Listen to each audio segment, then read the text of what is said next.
Hello, नमस्कार प्यारे साथियों, मैं अरुण सक्सेना एक बार फिर से आप सभी का स्वागत करता हूं। रोजगार विद अंकित ऑफिशियल ऐप पर आप सभी प्यारे बच्चों का एक बार फिर से हार्दिक स्वागत, हार्दिक अभिनंदन है। आप सभी प्यारे बच्चे फटाफट से क्लास में आइए, आपकी पसंदीदा क्लास प्रारंभ हो चुकी है। जो टॉपिक आज मुझे स्टार्ट कराना है उस टॉपिक का नाम रहेगा बच्चों भूकंप, अर्थक्वेक। कल मैं चट्टान नामक टॉपिक, रॉक्स नामक टॉपिक आप लोगों को करा रहा था। उसी टॉपिक को मैं आप लोगों को लेकर आगे बढ़ूंगा। गोविंद पवार जी जरा नीचे करो कमेंट। हिमांशु जी, शीलू जी, अनुज कुमार जी, धर्मेंद्र सिंह जी, मंजीत यादव जी, प्रीति जी, विष्णु चौरसिया जी, रौनक चौधरी जी, रमेश कुमार जी, विमल जी, आप सौरभ मिश्रा जी, अवधेश यादव जी, सद्दाम हुसैन जी, हिमांशु चौहान जी, हृदेश कुमावत जी, अमन पाल जी, विनय चंद्रवंशी जी, शिखा कुमारी जी, जमुना चौहान जी, मोनू सिंह जी, राजन जी, आनंद जी, अल्पा मौर्य जी, विशाल कुमार पासवान जी, मंजीत यादव जी, गजेंद्र कुमार जी, अंकित मौर्य जी, सुमन पाल जी, आप सभी लोगों का हार्दिक स्वागत है भाई। जो लोग अभी तक नहीं आए फटाफट से आइए, आपकी पसंदीदा क्लास अब प्रारंभ हो चुकी है। कल एक टॉपिक में करा रहा था आपको चट्टान, कल एक टॉपिक करा रहा था मैं आपको चट्टान, रॉक्स। कल की क्लास में चट्टानें क्या होती हैं, चट्टानें कितने प्रकार की होती हैं, सारी चीज मैं विधिवत तरीके से आप लोगों को बता चुका हूं, समझा चुका हूं। चट्टानों के बारे में मैंने आप लोगों को बता रखा है। चट्टानें, आग्नेय चट्टान यानी कि इग्नियस रॉक्स, ठीक है, अवसादी चट्टान यानी कि सेडिमेंट्री रॉक्स, और तीसरी रूपांतरित चट्टान यानी कि मेटामॉर्फिक रॉक्स। इन तीन प्रकार की चट्टानों के बारे में मैं आप लोगों को कल समझाया था, ठीक है जी। इन तीन प्रकार की चट्टानों के बारे में मैंने आप लोगों को समझाया था, ठीक है प्यारे बच्चे। चलिए, अच्छा, इनमें लास्ट में मैं किस चट्टान पे चल रहा था? लास्ट में हम लोग थे रूपांतरित चट्टानों पर, मेटामॉर्फिक रॉक्स पर थे हम लोग। और मेटामॉर्फिक रॉक्स के बारे में मैंने आपको क्या बताया था, सारी चीजें बता दी थी, उसके उदाहरण भी बता दिए थे। मैंने बताया था कि तापमान और दबाव के कारण जब आग्नेय और अवसादी चट्टानों के स्वरूप में परिवर्तन होता है तो मेटामॉर्फिक रॉक्स, रूपांतरित चट्टानें बनती हैं। ये चट्टान प्रकृति की सबसे कठोर चट्टान है। हीरा, संगमरमर ये उसके उदाहरण हैं। इसमें जीवावशेष नहीं मिलते, इसमें परतें भी नहीं मिलती, ये भी मैंने आप लोगों को कल बता दिया था। सारी चीज विधिवत तरीके से आपको समझाई थी, आपको बताई थी। प्यारे बच्चे, अगर हम इन चट्टानों की चर्चा आपके साथ करें तो ये जो चट्टानें हैं इनमें से कुछ प्रकार के प्रश्न और भी आ सकते हैं। जैसे कुछ आग्नेय चट्टान हैं, उनके स्वरूप में जब परिवर्तन होता है तो कौन सी रूपांतरित चट्टान बनती है, कौन सी अवसादी चट्टान है, और उसके स्वरूप में परिवर्तन से कौन सी रूपांतरित चट्टान बनती है। यानी कि आग्नेय चट्टानों के स्वरूप परिवर्तन से कौन सी रूपांतरित चट्टान बनी और अवसादी चट्टानों के स्वरूप परिवर्तन से कौन सी रूपांतरित चट्टान बनी, ये हम लोगों को जानना है, ठीक है जी। तो मेरे प्यारे बच्चे, बस उसी लिस्ट पर, उसी टेबल पर मैं आप लोगों के साथ आ रहा हूं। सबसे पहले कुछ अवसादी चट्टानें हैं और अवसादी चट्टानों के स्वरूप परिवर्तन से कौन सी रूपांतरित चट्टान बनती है, इस ओर हम लोगों को जाना है। अवसादी चट्टानें यानी कि सेडिमेंट्री रॉक्स एक तरफ दे रखी हैं और दूसरी तरफ रूपांतरित चट्टानें यानी कि मेटामॉर्फिक रॉक्स आपको आपके सामने हैं। शैल, जब शैल एक अवसादी चट्टान है और इसके स्वरूप में जब परिवर्तन होता है तो मेरे प्यारे बच्चे स्लेट ये बनती है। तो ये क्या बनती है? स्लेट बनती है बच्चे, बोलो क्लियर है। यानी कि शैल नामक अवसादी चट्टान के तापमान और दबाव के कारण स्वरूप परिवर्तन के फलस्वरूप स्लेट का निर्माण होता है। नोट करिए फटाफट से आप सभी लोग। ठीक है जी, चलिए बहुत अच्छा। अरुण सर आपका नाम क्या है? बहुत बढ़िया क्वेश्चन। विशाल शर्मा जी खुद ही हंस रहे हो। वॉइस बेटा ठीक है, वॉइस इससे ज्यादा नहीं हो सकती। देखिए माइक भी मैंने बदलवा दिया, वॉइस फुल है, यहां पर भी फुल आ रही है। ठीक है जी, चलिए रोहित कुमार जी को बहुत बहुत धन्यवाद। ठीक है जी, चलिए ये कॉपी आपने कर लिया होगा ऐसी मेरी उम्मीद है। अच्छा, कुछ और भी अवसादी चट्टानें हैं, सेडिमेंट्री रॉक्स हैं, जिनके स्वरूप में परिवर्तन होने से रूपांतरित चट्टानें बनती हैं। वो कौन सी अवसादी चट्टानें हैं और उनके अवस्वरूप परिवर्तन के कारण कौन सी अवसादी चट्टान बनती है, जरा देखिए। चूना पत्थर यानी कि लाइमस्टोन के स्वरूप परिवर्तन के फलस्वरूप संगमरमर या मार्बल बनती है। चौक एवं डोलोमाइट ये भी अवसादी चट्टानें हैं बच्चे, और इनके स्वरूप परिवर्तन से भी मार्बल या संगमरमर ही बनती है। और इसके बाद मेरे प्यारे बच्चे बलुआ पत्थर यानी कि सैंडस्टोन आपको देखने को मिलेगा, और इसके स्वरूप परिवर्तन के कारण क्वार्टजाइट बनती है। इसके कारण क्या बनती है मेरे प्यारे बच्चा? क्वार्टजाइट बनती है। ये सारी की सारी अवसादी चट्टानें हैं। आप डाल लेना, एक तरफ अवसादी चट्टान है, सेडिमेंट्री रॉक्स है, और दूसरी तरफ रूपांतरित चट्टान है। रूपांतरित चट्टान यानी मेटामॉर्फिक रॉक्स। ठीक है, कौन सी अवसादी चट्टान के स्वरूप परिवर्तन होने से कौन सी रूपांतरित चट्टान बनती है, ये क्वेश्चन आपसे पूछा भी जा सकता है। ठीक है जी, ये क्वेश्चन आपसे पूछा भी जा सकता है भाई। ठीक, आगे बढ़ते हैं, आगे बढ़ते हैं। कुछ आग्नेय चट्टानें भी है भाई, इग्नियस रॉक्स भी हैं, और उनके स्वरूप में भी तापमान और दबाव के कारण परिवर्तन आता है। और तापमान और दबाव के कारण जो स्वरूप परिवर्तन हो रहा है उससे भी रूपांतरित चट्टानें बनती हैं। तो एक तरफ आप डालो इग्नियस रॉक्स यानी आग्नेय चट्टान, और दूसरी तरफ डालो रूपांतरित चट्टान यानी मेटामॉर्फिक रॉक्स। यहां पर आप देख पा रहे हैं ग्रेनाइट, और ग्रेनाइट के स्वरूप में जब परिवर्तन होता है तो क्या बनती है? तो फिर नीस बनती है। ग्रेनाइट नामक आग्नेय चट्टान के तापमान और दबाव, टेम्परेचर और प्रेशर के कारण जब उसकी स्ट्रक्चर चेंज होती है, स्वरूप परिवर्तन होता है, तो ग्रेनाइट से क्या बनती है? नीस बनती है बच्चे। अच्छा, बेसाल्ट नामक आग्नेय चट्टान, आग्नेय चट्टान, बेसाल्ट क्या है? आग्नेय चट्टान है, इग्नियस रॉक्स है, इग्नियस रॉक्स है, और दूसरी तरफ क्या है? रूपांतरित चट्टान, रूपांतरित चट्टान यानी मेटामॉर्फिक रॉक्स, यानी मेटामॉर्फिक रॉक्स। ठीक है जी, यानी कि कौन सी आग्नेय चट्टान है जिसके स्वरूप में परिवर्तन से रूपांतरित चट्टान बनती है, और कौन सी रूपांतरित चट्टान बनती है ये भी देख लो। बेसाल्ट नामक आग्नेय चट्टान के स्वरूप परिवर्तन से कौन सी रूपांतरित चट्टान बनती है भैया? तो सिस्ट और एम्फीबोलाइट। कौन कौन सी बनती है? सिस्ट और एम्फीबोलाइट बेसाल्ट से बनती है बच्चे। ठीक है जी, हाँ चलिए बहुत अच्छी बात है। तो जल्दी फटाफट से इसको भी कॉपी कर लीजिए आप। सर आपकी कैप अच्छी लग रही है। हाँ, कैप तो मैं हमेशा अच्छी लगाता हूँ भाई, है। चलिए फटाफट से कॉपी करें, इसको कॉपी करके मुझे बताएं। एक बार बैक कर दो प्लीज। लो भाई, पिछला पेज जिसने कॉपी नहीं किया वो कॉपी करो फटाफट से, और नेक्स्ट पेज को भी कॉपी करो जिससे आगे बढ़ सके। भूकंप नामक टॉपिक स्टार्ट करना है हमें। हाँ, फिर से समझाऊंगा प्रदीप प्रजापति जी, बिल्कुल करेक्ट है।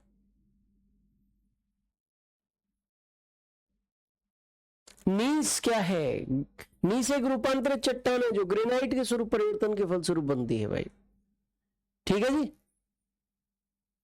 चलिए अमित चंद्रा जी ऑनलाइन आ गए, इसको भी कॉपी कर लो फटाफट से,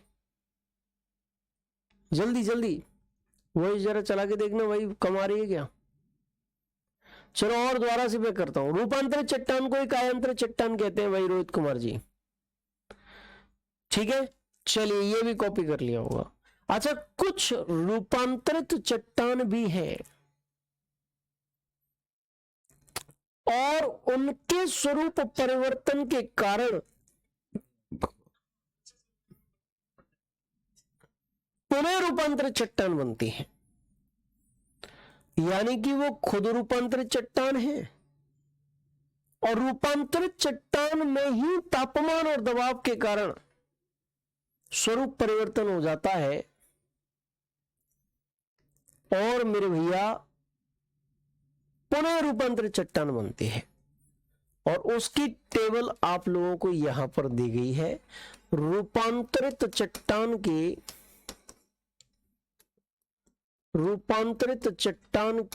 पुनः रूपांतरण के कारण बनी रूपांतरित चट्टानें।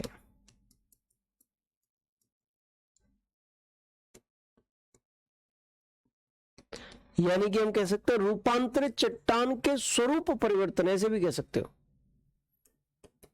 के स्वरूप परिवर्तन, ठीक है। Metamorphic rocks formed due to again changing in the metamorphic rocks, यानी कि रूपांतरित चट्टान के ही स्वरूप परिवर्तन के कारण बनी रूपांतरित चट्टान।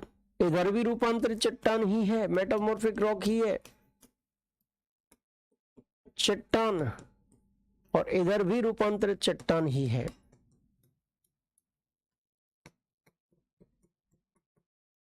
इधर भी रूपांतरित चट्टान ही है। स्लेट एक रूपांतरित चट्टान है, स्लेट, और इसके स्वरूप में जब परिवर्तन होता है तो फाइलाइट बनती है। बोलो प्यारे बच्चे, क्या बनती है? फाइलाइट बनती है।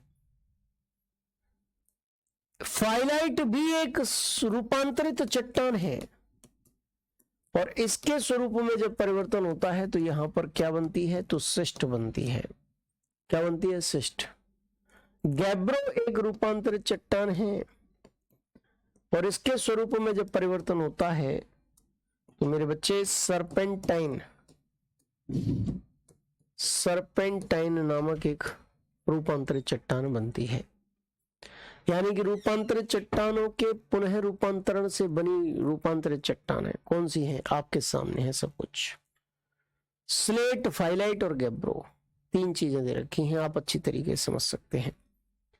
ठीक है जी, चलिए अब हम आगे बढ़ते हैं और इसके साथ ही ये टॉपिक जो है वो फिनिश हो जाता है।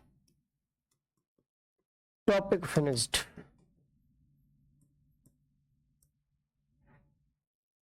टॉपिक फिनिश्ड, ये कॉन्सेप्ट, ये टॉपिक जो है पूरी तरीके से फिनिश हो गया, कंप्लीट हो गया भाई। ठीक है जी, चलिए इसके बाद हम आगे बढ़ेंगे। नेक्स्ट टॉपिक क्या है? नेक्स्ट टॉपिक मेरे भैया भूकंप है। नेक्स्ट टॉपिक जो मुझे क्या समझाना है? भूकंप, अर्थक्वेक समझाना है। अर्थक्वेक, इसको समझाना है, भूकंप को समझाना है, अर्थक्वेक को समझाना है। ठीक है जी। अच्छा, इसके बाद भाई भूकंप को समझाने के लिए, ज्वालामुखी को समझाने के लिए एक टॉपिक का बेसिक कंप्लीट कराना बहुत जरूरी है और वो टॉपिक है प्लेट विवर्तनिक सिद्धांत, प्लेट टेक्टोनिक थ्योरी। क्या है? प्लेट विवर्तनिक सिद्धांत। प्लेट विवर्तनिक सिद्धांत, प्लेट टेक्टोनिक्स थ्योरी।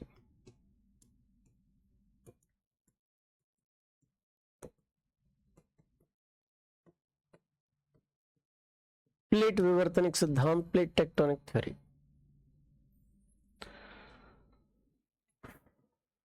गैब्रो का सरपेंटाइन है भाई। अब हर चीज का रूपांतरण थोड़ी ना होता है रितेश कुमावत जी, जितना होता है वो मैंने आपको बता दिया है। जरूरी है रूपांतरित चट्टान का पुनः रूपांतरण हो जाए। अच्छा, प्लेट विवर्तनिक सिद्धांत क्या होता है जरा ये समझिए। ये आप लोगों को हैरी हेस महोदय के द्वारा प्रतिपादित किया गया था। हैरी हेस महोदय द्वारा प्रतिपादित propounded bye Harry हेस, sir Harry हेस, इनके द्वारा इसे प्रतिपादित किया गया था। गुरुदेव शिष्ट तो बेसाल्ट में भी, हाँ बेसाल्ट के परिवर्तन से शिष्ट बनी और शिष्ट के परिवर्तन से पुनः रूपांतरित चट्टान बनी है। देखो यहां पर इसका मतलब अभी तुम अच्छी तरीके से समझ ही नहीं पा रहे हो भाई, ठीक है। देखो बेसाल्ट के रूपांतरण से शिष्ट बनी जो एक रूपांतरित चट्टान है, और फाइलाइट के परिवर्तन से भी शिष्ट बनी जो एक रूपांतरित चट्टान है। बात तो वही है, रूपांतरित चट्टान ही है भाई, दो जगह पे बन रही है, दो प्रकार से बन रही है वो, ठीक है जी। दोनों में रूपांतरित चट्टान के रूप में इसे प्रदर्शित किया गया है। तो मैं आप लोगों को प्लेट विवर्तनिक सिद्धांत समझा रहा हूं। अखिलेश यादव जी, भाई अखिलेश यादव जी तो अपना बताओ क्या कमेंट है। अमित चक्रा जी का तो आंसर मिल गया भाई।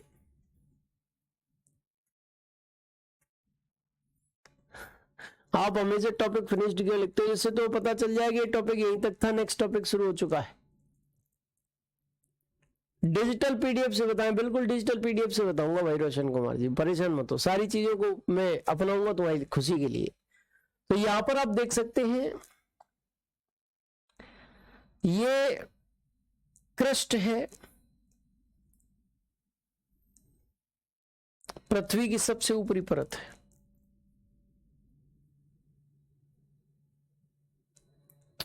पृथ्वी की सबसे ऊपरी परत क्रस्ट। और ये प्लेट विवर्तनिक सिद्धांत क्या कहता है कि इस क्रस्ट में कुछ जगहों पर दरारें पड़ी हुई हैं, एक दरार यहां, एक दरार यहां, एक दरार यहां, एक दरार यहां, एक दरार यहां, कुछ क्रैक्स, कुछ दरारें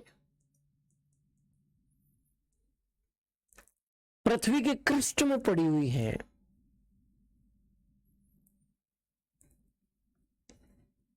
किसमें पड़ी हुई है बच्चे? पृथ्वी के क्रस्ट में पड़ी हुई हैं कुछ दरारें, और इन दरारों के कारण ये पृथ्वी की सबसे ऊपरी परत क्रस्ट यानी भूपरपटी है वो कुछ टुकड़ों में विभाजित है, और वे टुकड़े ही प्लेट कहलाते हैं। क्या कहलाते हैं? प्लेट। एक टुकड़ा, दूसरा टुकड़ा, तीसरा टुकड़ा, चौथा टुकड़ा, पांचवा टुकड़ा, छठवां टुकड़ा, सातवां टुकड़ा, ये क्रस्ट के 7 बड़े टुकड़े हैं। कितने बड़े टुकड़े हैं? 7 बड़े टुकड़े हैं। बोलो कितने बड़े टुकड़े हैं बच्चे? 7 बड़े टुकड़े। इन्हीं को हम क्या कहते हैं? प्लेट कहते हैं। इन्हीं को हम क्या कहते हैं? प्लेट। ये प्लेटें दुर्बलता मंडल के मैग्मा के ऊपर तैर रही हैं। यहां पर जो मेंटल का ऊपरी भाग है ना, वहां पे एक अर्ध तरल पदार्थ पाया जाता है, और उस अर्ध तरल पदार्थ को ही हम मैग्मा कहते हैं। सेमी लिक्विड पार्ट जो है, अर्ध तरल पदार्थ जो है,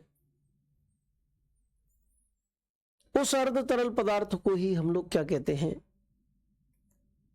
उस अर्ध तरल पदार्थ सेमी लिक्विड पार्ट को ही हम मैग्मा कहते हैं। और ये जो प्लेटें हैं वो दुर्बलता मंडल के मैग्मा के ऊपर क्या कर रही हैं? तैर रही हैं। बोलो क्या कर रही हैं? दुर्बलता मंडल के मैग्मा के ऊपर तैर रही हैं, स्विमिंग कर रही हैं, तैर रही हैं बच्चे। क्लियर हुआ कि नहीं हुआ? क्या कर रही हैं? स्विमिंग कर रही हैं। क्या कर रही हैं? तैर रही हैं भाई। समझ में आया कि नहीं आया? क्लियर हुआ कि नहीं हुआ? एकदम से क्लियर हो गया होगा। चलिए बहुत अच्छी बात है। तो ये प्लेट विवर्तनिक सिद्धांत कहता है, ये बताता है पृथ्वी के क्रस्ट में लगभग 7 बड़ी और लगभग 100 छोटी प्लेटें हैं। पृथ्वी के क्रस्ट में कितनी बड़ी प्लेटें हैं? पृथ्वी के क्रस्ट में 7 बड़ी और लगभग 100 छोटी प्लेटें हैं।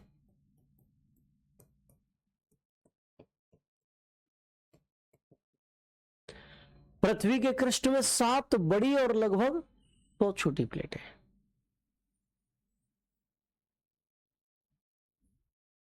कितनी बड़ी प्लेट है? 7। छोटी प्लेटें कितनी है? लगभग 100 छोटी प्लेटें। किसमें है? पृथ्वी के क्रस्ट।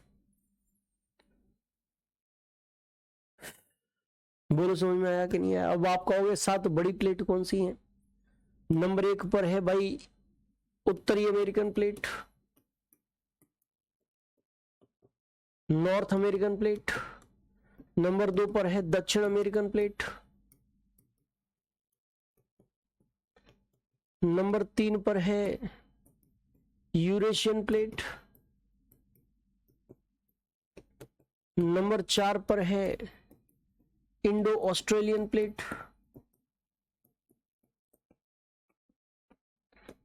Indo Australian plate.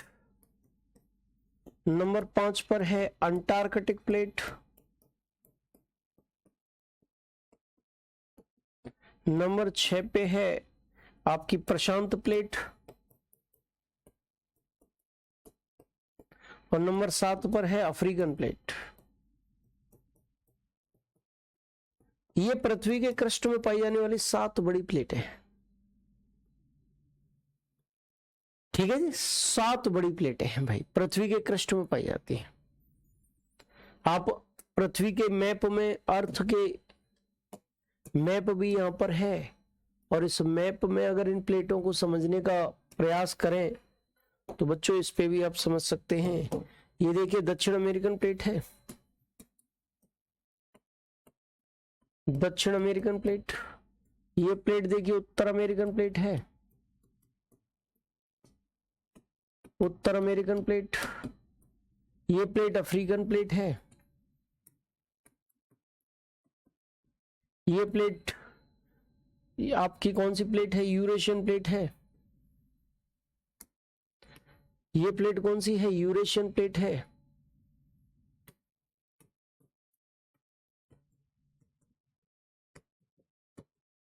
ये कौन सी है? इंडो ऑस्ट्रेलियन प्लेट है।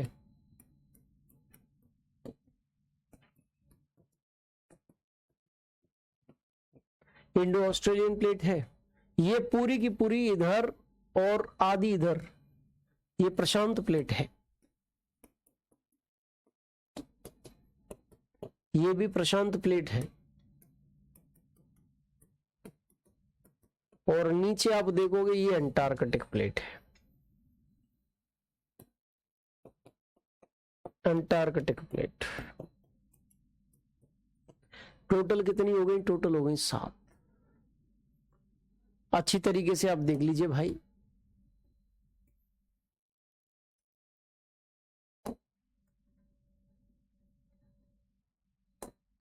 आप लोग अच्छी तरीके से इसको देख लीजिए।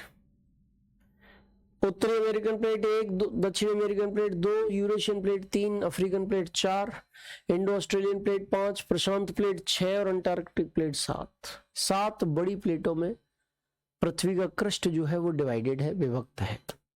ये मैं नहीं कह रहा, ये प्लेट विवर्तनिक सिद्धांत कहता है। अच्छा एक चीज मुझे बताओ, जैसे एक तालाब है, एक झील है, एक रिजर्वायर है, और उस तालाब में, उस झील में लकड़ी के टुकड़े पड़े हुए हैं। क्या पड़े हुए? लकड़ी के टुकड़े पड़े हुए हैं। अब वो टुकड़े 3 प्रकार से गति कर सकते हैं।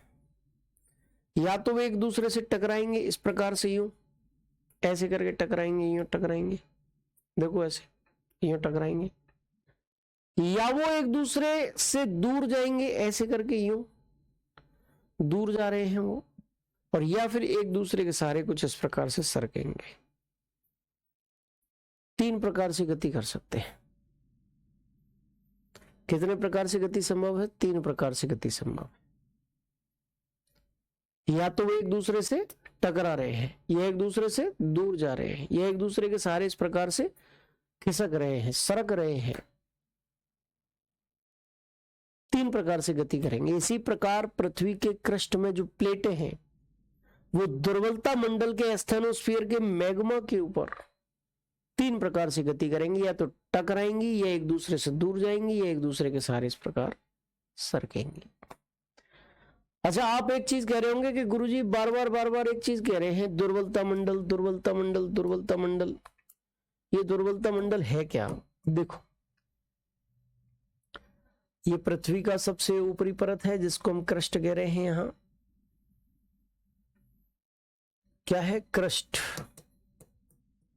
पृथ्वी की सबसे ऊपरी परत है। क्रस्ट के नीचे क्या है? मेंटल, मेंटल के नीचे क्या है? क्रोड, मेंटल और क्रोड। ये क्रस्ट के नीचे मेंटल का जो ऊपरी भाग है वहां मैग्मा मिलता है, और इसी को हम क्या कहते हैं? इसी को दुर्बलता मंडल कहते हैं। दुर्बलता मंडल इसी को हम लोग कहते हैं। एस्थेनोस्फीयर इसको हम कहते हैं। क्या कहते हैं? एस्थेनोस्फीयर कहते हैं। क्रस्ट को हम क्या कहते हैं? क्रस्ट को हम स्थल मंडल कहते हैं। लिथोस्फीयर के नाम से इसको हम जानते हैं, लिथोस्फीयर। इसको दुर्बलता मंडल को अंग्रेजी में क्या कहते हैं? एस्थेनोस्फीयर कहते हैं। एस्थेनोस्फीयर के नाम से इसको हम पुकारते हैं, इसको हम जानते हैं। ठीक है जी। तो दुर्बलता मंडल और स्थल मंडल दो मंडल है। लिथोस्फीयर, एस्थेनोस्फीयर दो मंडल है। बोलो समझ में आया कि नहीं आया? क्लियर है कि नहीं है? ठीक है जी। तो क्रस्ट पे मौजूद जो प्लेट्स हैं वो दुर्बलता मंडल के मैग्मा के ऊपर तैर रही हैं।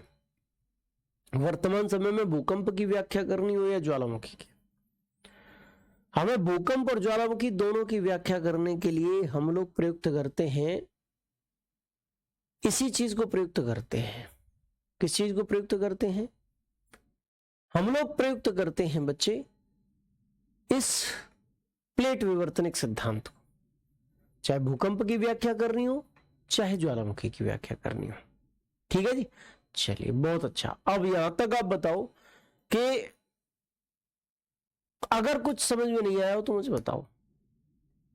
एक भैया कह रहा है कि आपने यहां पर 8 गोले बनाए हैं।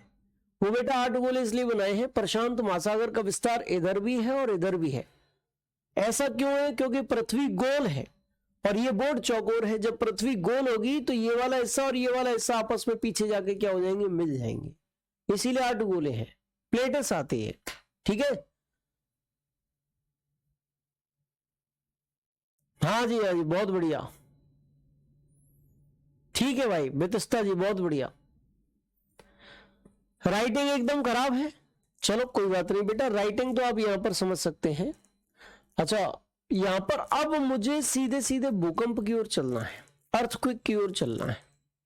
भूकंप क्या होता है, अर्थक्वेक क्या है। ठीक है।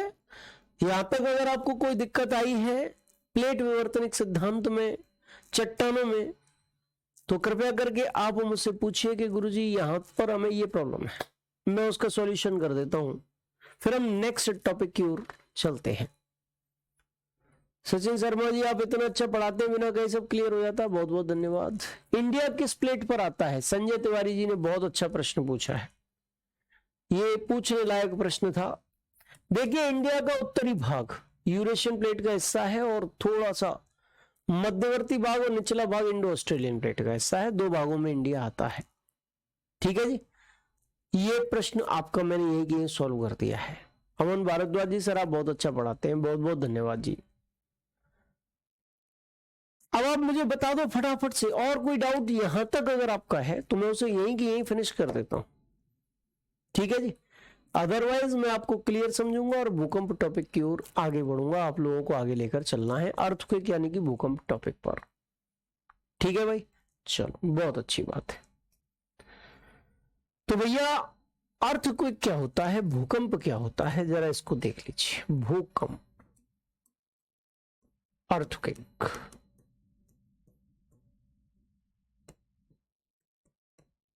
भूकंप, अर्थक्वेक क्या होता है?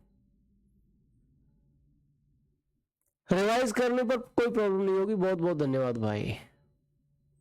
ठीक है भाई, अब हम बात करते हैं प्यारे बच्चे भूकंप की। तो देखो, पृथ्वी के क्रस्ट में अचानक से उत्पन्न होने वाला जो कंपन है वो कंपन ही भूकंप कहलाता है। A sudden vibration in the crust of the earth is known as earthquake. ठीक है जी, यानी कि ये दो प्लेटें हैं, एक ऊपर वाली प्लेट एक नीचे वाली प्लेट, दोनों प्लेटें एक दूसरे की ओर मूव कर रही हैं, चाहे वो एक दूसरे से टकरा रही हैं, चाहे वो एक दूसरे से दूर जा रही हैं, कुछ भी कर रही सही, चाहे वो एक दूसरे से टकरा रही हैं इस प्रकार से, चाहे वो एक दूसरे से क्या कर रही हैं, एक दूसरे से दूर जा रही हैं, कुछ भी कर रही सही, कुछ भी कर रही हैं, वाइब्रेशन हो रहा है, कंपन हो रहा है, चाहे एक दूसरे से टकराएं या एक दूसरे से दूर जाएं, ये कंपन ही क्या कहलाता है, ये कंपन ही भूकंप कहलाता है। A sudden vibration of the crust of the earth is known as earthquake. ठीक है जी, चलिए बहुत बढ़िया। तो कहने का मतलब भूकंप आप अच्छी तरीके से समझ गए। भूकंप क्या है, पृथ्वी के क्रस्ट में अचानक से उत्पन्न होने वाला कंपन भूकंप कहलाता है। A sudden vibration in the crusts of the earth is called earthquake. ठीक है जी, अच्छी तरीके से देखिए। गुरुजी हम अर्थ के किस परत में रहते हैं जिस लेयर पे, जिस प्लेट पे इंडिया पड़ता है उसमें हम रहते हैं। इंडिया एशिया महाद्वीप में, उत्तरी गोलार्ध में है। और क्या चाहिए तुम्हें? हम परत अगर कहो तो क्रस्ट के ऊपर हम लोग रहते हैं, स्थल मंडल पर रहते हैं बच्चे। ठीक है भाई, चलिए। नहीं कि अनूप मौर्य जी आपका कमेंट ब्लॉक नहीं है, आपका कमेंट आ रहा है। ठीक है जी, चलिए इधर आइए। अब ये भूकंप कितने कारणों से आ सकता है, भूकंप के कितने कारण होते हैं, किन किन कारणों से भूकंप आ सकता है, पैदा हो सकता है, जरा इस चीज की भी चर्चा हम लोग कर लेते हैं। भूकंप के कारण, तो मेरे प्यारे बच्चे भूकंप के दो कारण हो सकते हैं। कारण यानी कि रीजंस, कारण यानी कि रीजंस। भूकंप के बच्चे दो कारण हो सकते हैं, दो मेन रीजन हो सकते हैं। पहला कारण क्या है, भूकंप का पहला कारण क्या है? भूकंप के दो कारणों में पहला कारण मानव निर्मित कारण है। मानव निर्मित, ह्यूमन मेड। ठीक है जी। और दूसरा है प्राकृतिक, नेचुरल।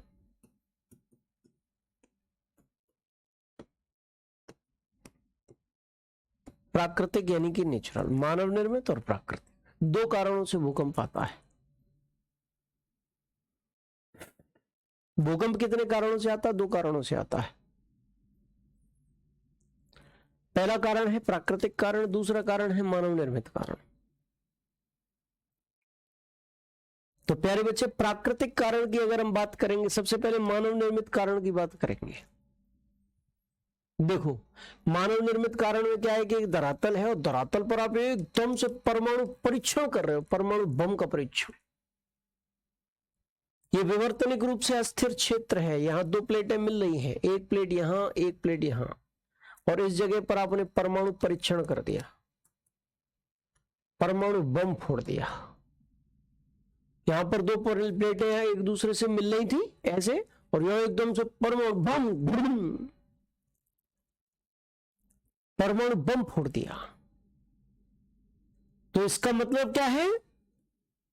इसका मतलब बच्चे निश्चित है कि इन दो प्लेटें जो यहां संयुक्त हो रही हैं, इनमें क्या होगा? कंपन पैदा हो सकता है, और कंपन ही क्या कहलाता है? भूकंप कहलाता है। चाहे वो हल्का भूकंप क्यों ना आए, लेकिन भूकंप आने की संभावना रहेगी। ये जो क्षेत्र है जहां दो प्लेटें मिलती हैं, जहां दो प्लेटें आपस में मिलती हैं, उन क्षेत्रों को हम क्या कहते हैं? विवर्तनिक रूप से अस्थिर क्षेत्र। अस्थिर क्षेत्र,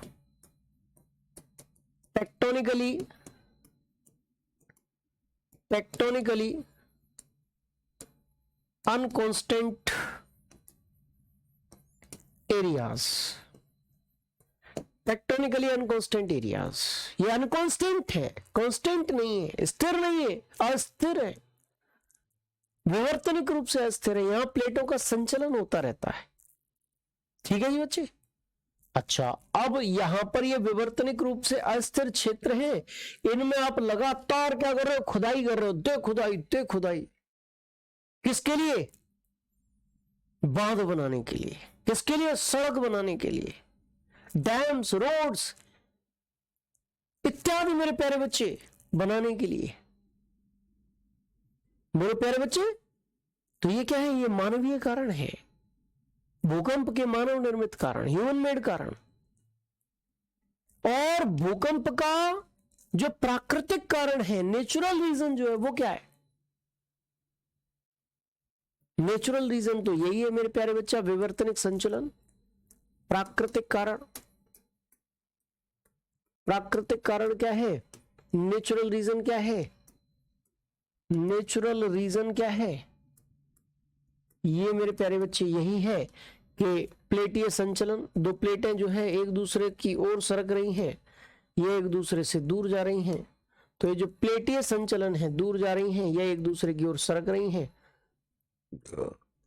ये प्लेट संचलन के कारण, प्लेट मूवमेंट के कारण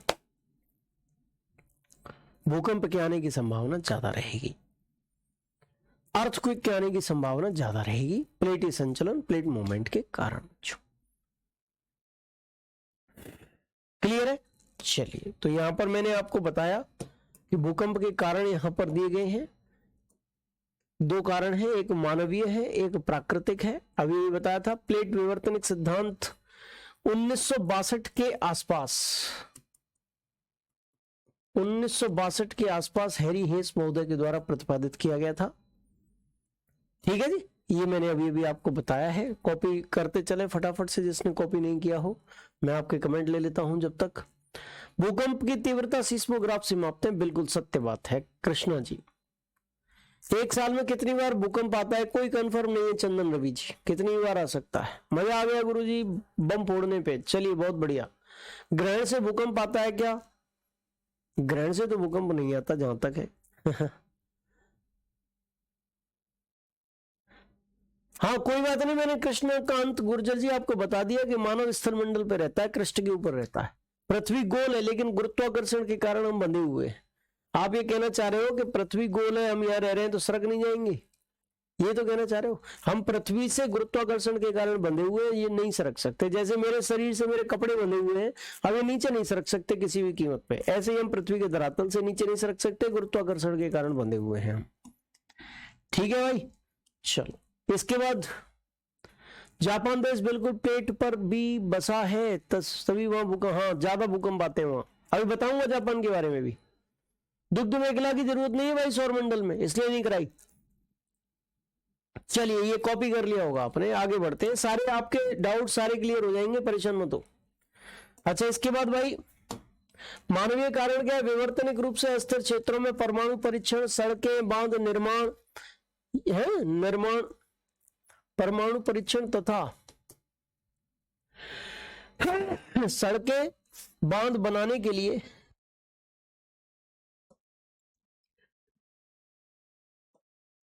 निर्माण के लिए लगातार खुदाई, एक्सकेवेशन। ठीक है जी, एक्सकेवेशन, लगातार खुदाई, सड़क और बांध बनाने के लिए, ये भी कारण है, मानवीय कारण। प्राकृतिक कारण क्या? प्लेटीय संचलन, प्लेट मूवमेंट। एक दूसरे से प्लेटें दूर जाएंगी तब भी, एक दूसरे से टकराएंगी तब भी, और एक दूसरे के सहारे सरकेंगी तब भी भूकंप आने के कारण हो सकते हैं, भूकंप आ सकता है। ठीक है जी बच्चे, प्राकृतिक कारण यहां पर दे रखा है, प्लेटीय संचलन। ठीक है, सारे कारण आपको पता चल गए, मानव निर्मित और प्राकृतिक। इसके बाद भूकंप से संबंधित किसी और क्षेत्र की ओर हम लोग चलते हैं। सबसे पहले भूकंप के दौरान तरंगों की चर्चा करेंगे, भूकंपीय तरंगों की आपके साथ हम लोग चर्चा करेंगे बच्चे। ठीक है, भूकंपीय तरंगे, भूकंपीय तरंगे, seismic waves.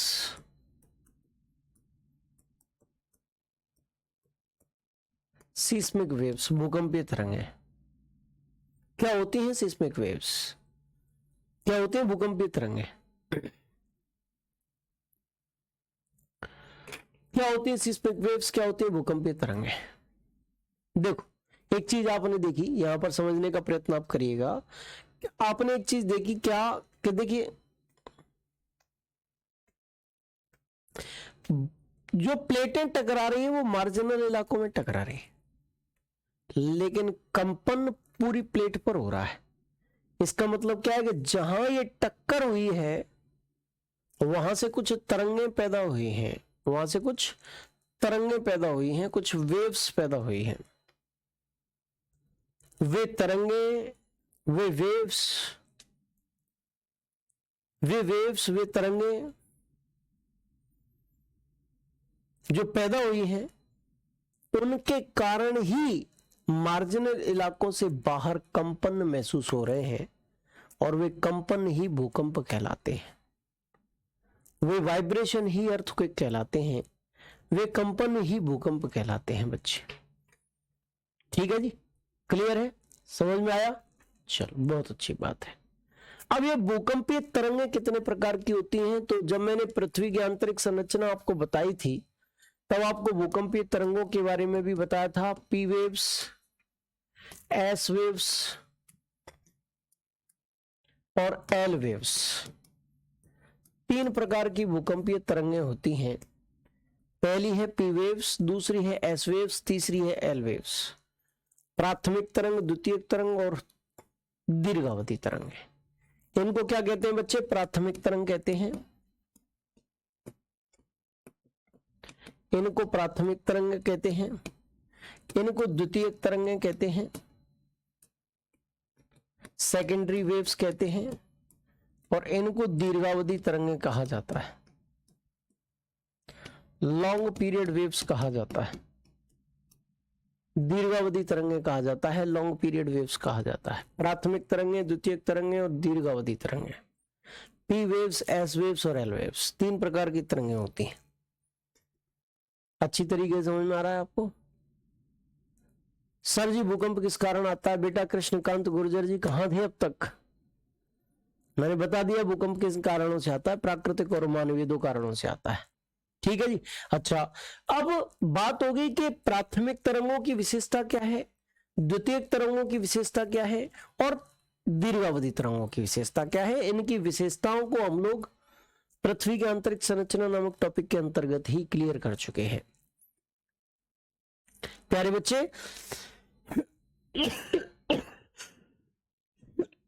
Primary waves, secondary waves, long period waves. ठीक है। अच्छा, दीर्घावधि तरंगों को बच्चे धरातलीय तरंग के नाम से भी हम लोग पुकारते हैं। यहां पर आप अच्छी तरीके से देख लीजिए, ये भी आपने लिख लिया होगा ऐसा मुझे विश्वास है, नहीं लिखा तो लिख लो फटाफट से। सेवक कुमार जी को बहुत बहुत धन्यवाद भाई। सर जी हम भूकंप में हम सब हिल जाते हैं, बिल्कुल हिल जाते हैं, घर से बाहर निकल आते हैं, नहीं तो बिल्डिंग गिरने का भी खतरा रहता है।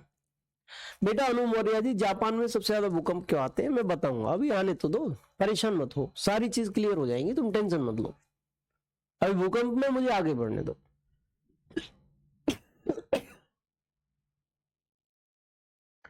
नरेश कुमार जी, बेटा वो प्लेटें दुर्बलता मंडल के मैग्मा के ऊपर तैर रही हैं, और तैर रही है इस कारण एक दूसरे के पास या दूर जाती है, एक दूसरे के पास या फिर दूर जाती हैं क्योंकि वो तैर रही हैं। अल्पा मौर्य जी, यही मुख्य कारण है जो आप पूछ रहे हैं। तो पानी के ऊपर अगर लकड़ी के टुकड़े डाल दिए जाएं तो या तो एक दूसरे टकराएंगे, वो तैरेंगे, और तैरते हुए टकरा भी सकते हैं, एक दूसरे से दूर भी जा सकते हैं। चलिए भाई, तो मेरे प्यारे बच्चे अब हम आगे बढ़ेंगे। इन तरंगों की विशेषता कुछ इस प्रकार है, देखो। पी वेव्स की गति सबसे ज्यादा होती है, जैसा कि मैं आप लोगों को बता चुका हूं। पी वेव, एस वेव्स की गति पी से कम और एल से ज्यादा होती है, ये भी मैं आप लोगों को बता चुका हूं। और एल वेव्स की गति पी और एस दोनों से कम होती है, पी वेव से भी कम होती है और एस वेव से भी कम होती है। ठीक है जी। सबसे कम गति एल वेव्स की होती है। प्राथमिक तरंग अनुदैर्ध्य तरंगें हैं, जैसे साउंड वेव्स चलती हैं वैसे चलती हैं, कुछ इस प्रकार से, संपीड़न विरलन, संपीड़न विरलन, इस प्रकार से। ऐसे चुंबक चलती है ना, चुंबक ऐसे इस प्रकार, ऐसे इस प्रकार गति करती है, कुछ इस प्रकार से गति होती है प्राथमिक तरंगों की। एस तरंगे अनुप्रस्थ तरंगे हैं, ऐसे कुछ इस प्रकार चलती है। जैसे रस्सी के एक टुकड़े को इस छोर से बांध दिया जाए, एक टुकड़ा मेरे हाथ में हो और मैं एक झटका दूं तो रस्सी में कुछ इस प्रकार से तरंग पैदा होगी, ऐसे चलेंगी एस वेव्स। एल वेव्स धरातल के केवल ऊपरी भाग पर ही चलती हैं, धरातल के केवल ऊपरी हिस्से पर ही चलती हैं, अपर सरफेस पर चलती हैं, केवल धरातल के सरफेस के केवल ऊपरी हिस्सों में ही चल रही हैं। पी वेव्स की बात करें तो ठोस में तीव्र, सॉलिड में फास्ट स्पीड से और लिक्विड में स्लो स्पीड से चलती हैं। ठोस में तीव्र गति से, तरल में मंद गति से चलती हैं। एस वेव्स की बात करें तो ये केवल ठोस में चलती हैं, ओनली सॉलिड, केवल ठोस में चलती हैं। एल वेव्स की बात करें तो बच्चे सर्वाधिक विनाशकारी तरंग है, मोस्ट डिस्ट्रक्टिव प्लेट्स, सबसे ज्यादा विनाशकारी तरंगे हैं ये प्यारे बच्चे, मोस्ट डिस्ट्रक्टिव प्लेट्स हैं, सबसे ज्यादा विनाशकारी तरंगे हैं ये। क्लियर है?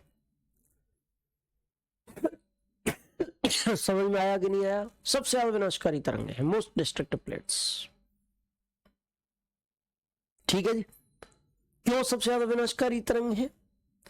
क्योंकि ये धरातल के केवल ऊपरी भाग में चल रही हैं, कम दूरी तय कर रही है, ऊर्जा ज्यादा होती है, और ज्यादा ऊर्जा के साथ ये किसी भी क्षेत्र में टक्कर देती है तो विनाश, डिस्ट्रक्शन ज्यादा क्रिएट करती है, इसीलिए सबसे ज्यादा विनाशकारी तरंगे हैं ये सारी चीजों के बारे में मैं चर्चा आपके साथ पहले ही कर चुका हूं। ठीक है, सारी तरंगों के बारे में चर्चा आपके साथ पहले ही कर चुका हूं, तो ये तो अच्छी तरीके से समझ में आप लोगों को आ ही गया होगा।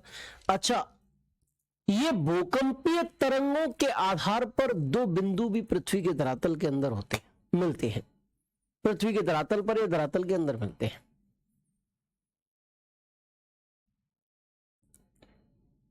गुरुजी बताते हैं कि समुद्र का पानी हिले नहीं तो भूकंप और सुनामी आ जाती है। मेरे बेटा रुक जाओ कृष्णकांत गुर्जर जी, भूकंप जब समुद्र के अंदर आता है ना तो समुद्र की लहरें तीव्र गति से तटों की ओर चलती हैं, उसे सुनामी कहते हैं। भूकंप क्या होता है ये तो आप जानेंगे, आप बहुत अच्छा एक्सप्लेन करते हैं, बहुत बहुत धन्यवाद। चलो भाई, फिर आज टाइम भी हो गया है, हम लोग यहीं तक रख लेते हैं। अब आप अपने डाउट पूछ लो मुझसे, जो भी अब तक डाउट आपको बनना है, इतना जितना भी मैंने आप लोगों को पढ़ाया, इस पेज का अगर कोई भी चीज आपकी छूट रही है, हालांकि ये चीज पृथ्वी के आंतरिक संरचना में आप कॉपी कर चुके हो, कॉपी करना ज्यादा जरूरी नहीं है, लेकिन फिर भी अगर आप कॉपी करना चाहते हैं तो मेरी तरफ से कोई पाबंदी भी नहीं है, आप कॉपी कर सकते हैं। ठीक है जी, कॉपी करिए फटाफट से। आपका जो भी डाउट बनना है आज की क्लास में, कोई शब्द लाइन अगर आप पूछना चाहते हैं तो बेझिझक बेधड़क होकर आप पूछ सकते हैं, पूछिए फटाफट से। नमस्कार, जल्दी से। भूकंप मापने वाला यंत्र कौन सा है? तो मेरे बेटा भूकंप मापने वाला यंत्र जो है सीस्मोग्राफी यंत्र होता है।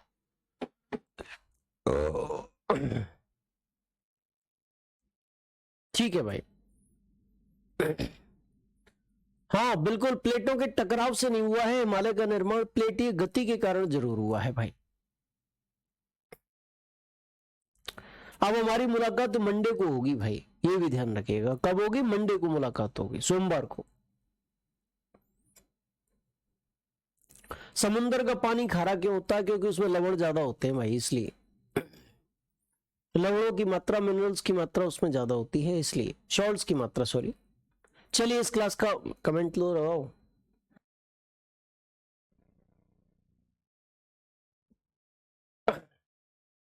ठीक है भाई, अब इस क्लास का समापन कर देते हैं। आपका कोई डाउट अब बचा नहीं है। जय हिंद, जय भारत, जय महाकाल।